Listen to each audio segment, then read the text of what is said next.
Sumber data kependudukan ada sensus penduduk, registrasi penduduk, dan survei penduduk. Sensus kependudukan. Sensus penduduk adalah rangkaian kegiatan yang meliputi pengumpulan, pengolahan, dan penerbitan keterangan mengenai penduduk di suatu daerah atau negara dalam waktu tertentu. Keterangan mengenai penduduk yang dikumpulkan antara lain umur, tingkat pendidikan, status perkawinan, tempat tinggal, mata pencaharian, jumlah kelahiran, dan jumlah kematian. Sensus penduduk di Indonesia telah dilaksanakan sejak tahun 1930 oleh pemerintah kolonial Hindia Belanda. Sensus yang dilaksanakan pada saat itu dikenal dengan sebutan Gemeente-Volkstelling. Tujuannya adalah untuk mengetahui jumlah tenaga kerja yang dimanfaatkan untuk pengolahan tanah perkebunan di luar Pulau Jawa. Hasil dari sensus penduduk tersebut diketahui bahwa jumlah penduduk di Indonesia sebanyak 60,7 juta jiwa. Setelah Indonesia merdeka, sensus penduduk kemudian dilaksanakan pada tahun 1961, 1971, 1980, 1990, 2000, dan 2010. Registrasi penduduk. Registrasi penduduk adalah data yang masuk ke pemerintah baik kelahiran, kematian, migrasi, perceraian, atau lainnya sesuai ketetapan tiap negara mengenai apa saja yang diwajibkan registrasi. Data yang dibuat tersebut untuk setiap individu, begitu pula tanda atau kartu yang diberikan. Survei penduduk. Survei penduduk adalah pencacahan penduduk dengan cara mengambil contoh daerah. Pencacahan ini tidak dilakukan pada seluruh wilayah negara, melainkan pada daerah-daerah tertentu yang dianggap mewakili seluruh wilayah tersebut. Tahapan kerja dan data atribut penduduk dalam survei penduduk sama dengan sensus penduduk. Kuantitas dan analisis demografi. Pertama ada perkembangan jumlah penduduk, kedua pertumbuhan penduduk, ketiga fertilitas dan mortalitas, keempat ada komposisi penduduk.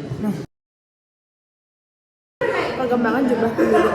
Jumlah penduduk Indonesia berdasarkan hasil ASPR 2010 adalah sebesar 237.641.326 juta jiwa.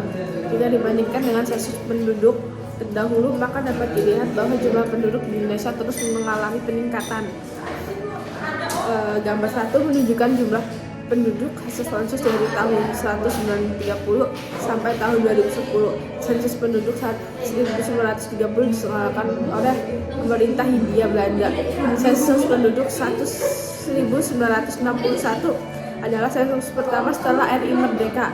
Jumlah penduduk hasil sensus penduduk tahun 2020 oleh Badan Pusat Statistik atau BPS sebesar 227.020 juta jiwa, bertambah 32,56 juta jiwa dari hasil sensus penduduk tahun 2010.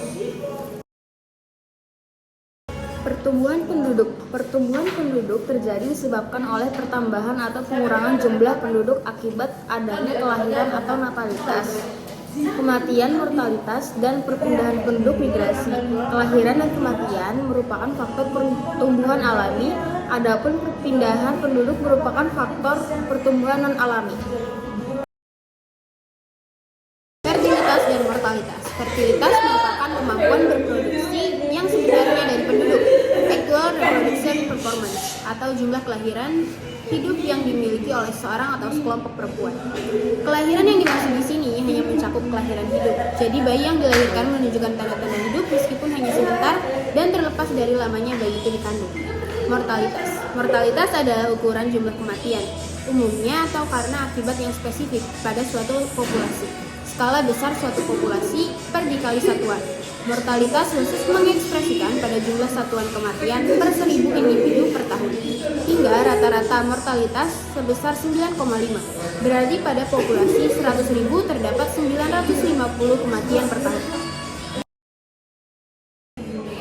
Komposisi penduduk. Komposisi penduduk adalah pengelompokan penduduk atas dasar kriteria tertentu dan tujuan tertentu pula.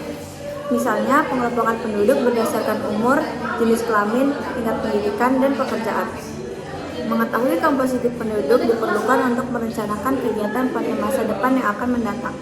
Komposisi penduduk yang paling penting untuk diketahui adalah komposisi penduduk menurut umur dan jenis kelamin.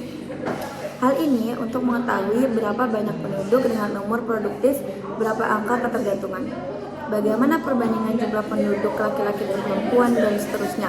Pada akhirnya, semua itu digunakan untuk merencanakan dan menentukan prioritas pembangunan.